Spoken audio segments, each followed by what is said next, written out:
কত বাঁশ গাছ, ওখানে অনেক বড় বড় বাঁশঝাড় আছে। মনে হচ্ছে নদীর ওপারে বাঁশের জঙ্গল আছে। তাহলে আমরা ওখানে গিয়েই বাঁশ কাটি। তুই কি জানিস বাঁশ বিক্রি করলে কাঠের চাইতে বেশি উপার্জন হবে? কি বলিস?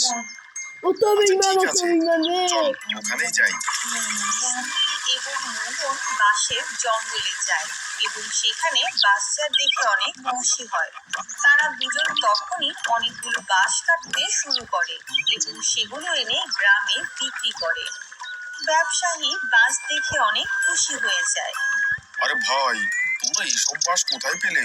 এত ভালো বাঁশ কোথা থেকে এনেছো? তোমরা কি আমাকে আরো এনে দিতে পারবে?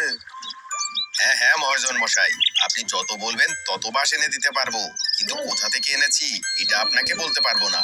দিয়ে দিল। পুরোহিত সবগুলো তোড়া মূর্তির চারপাশে রাখলো। সবাই অবাক হয়ে দেখছিল। মন্দিরটা অনেক সুন্দর লাগছে। লোকটা চলে যাওয়ার সময় সবুজকে বলল, আমি প্রতিদিন তোমাকে এত টাকা দেব, তুমি কি মন্দিরের ভিতরে গিয়ে এভাবে সাজিয়ে দিতে পারবে? হ্যাঁ অবশ্যই পারবো।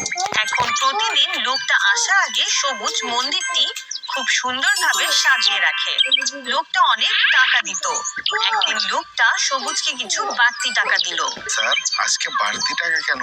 আজ আমার মেয়ের বিয়ে, আমি অনেক খুশি, এজন্যই। তুমি এগুলো রেখে দাও, আর হ্যাঁ, বিয়েতে কিন্তু অবশ্যই আসবে। সবুজ বড় একটা তোড়া নিয়ে বিয়েতে যায় এবং সে দেখে লোকটা অনেক চিন্তিত। ঠিক আছে স্যার। আরে বাছা, আমি যাদেরকে তারা এখনো আসেনি।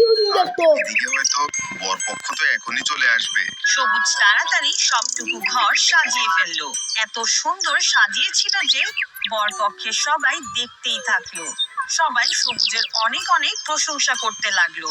এরপর একজন একজন করে সব ধনী লোকেরা সবুজকে চিনতে শুরু করে এবং সে আরো কাজ পেতে থাকে। বিয়েতে আসা অনেক লোক সবুজের প্রশংসা করে আর তাকে অনেক কাজ দেয়। অল্প সময়ের মধ্যেই সবুজ নিজের কঠোর পরিশ্রমে কোটিপতি হয়ে যায় এবং এভাবে তার জীবন থেকে অভাব নদীর ওপারের বনে যাব, শুনেছি ওখানে অনেক বড় বড় লম্বা বাঁশ পাওয়া যায়, কি বলো?